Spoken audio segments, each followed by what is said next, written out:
आप देख रहे हैं इंडिया पब्लिक खबर और मैं हूं अर्जिता। देश के ज्यादातर राज्यों में कोरोना के मामलों में गिरावट दर्ज की जा रही है।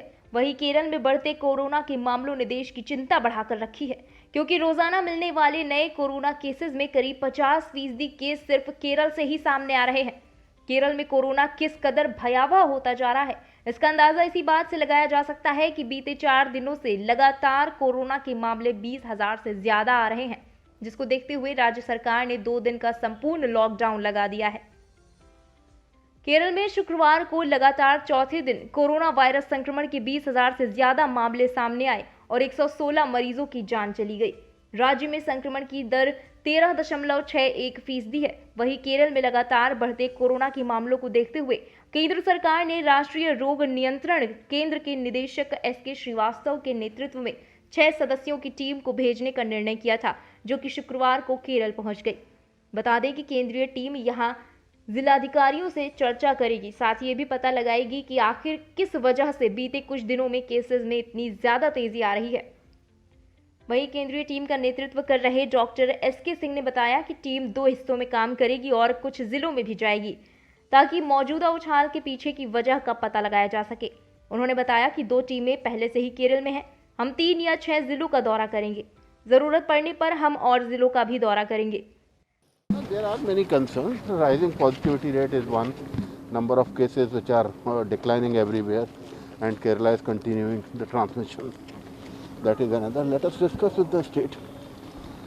Any immediate suggestions that you all would be giving the state No. that you have in mind? I know you haven't visited the spot, Yeah. but still.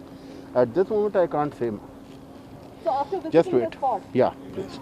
and how many days are you all planning to be here? Maybe 2-3 days. 2 to 3 days. It depends on our interaction with the state. There will be meeting with the state health department ministers, I hope. Let us see. and you all would be, the other team would be going to the northern district. They are already there. They're already there, have begun the visit. Yeah. Dr. Singh, just one more question. What would you all be looking at when you're on the ground? Is it the There are now we have. containment measures that you all would be looking at, whether the state is following all the Yeah, guidelines? it's a comprehensive type of situation. Let us see how the things unfold, and we will visit as per our assessment. Test positivity rate बढ़ने को लेकर कई चिंताएं हैं। अन्य जगहों पर मामलों की संख्या घट रही है, लेकिन केरल में संक्रमण लगातार जारी है। उन्होंने कहा कि हम यहां 2 से 3 दिनों के लिए रहेंगे। दूसरी टीम भी पहले से ही उत्तरी जिले में है। केरल में बढ़ते कोरोना के मामलों को लेकर वैज्ञानिकों का कहना है कि केरल में पिछली लहर में संक्रमण कम रहने की वजह से अब कोरोना संक्रमण के मामलों में इजाफा देखने को मिल रहा है। वहीं ICMR द्वारा मई में कराए गए सीरो सर्वे में पाया गया कि केरल में करीब 44% आबादी में एंटीबॉडीज हैं। इसका मतलब हुआ कि टीकाकरण या संक्रमण की वजह से 44% लोगों में प्रतिरोधक क्षमता पैदा हुई है, जबकि पूरे देश में करीब 67% आबादी में प्रतिरोधकता पाई गई थी। कई राज्यों में ये प्रतिशत 67 से भी ज्यादा था, लेकिन केरल उन राज्यों में है जहां सबसे कम 44% रहा। दूसरी लहर के दौरान केरल कोरोना का प्रसार रोकने में काफी हद तक सफल रहा, जिस कारण उसकी आधी से भी कम आबादी ही प्रभावित हुई, जबकि ज्यादातर राज्यों में 2/3 आबादी प्रभावित हुई। जितनी ज्यादा संख्या में आबादी में एंटीबॉडीज पाई जाएंगी, उससे नए संक्रमण का खतरा कम होगा।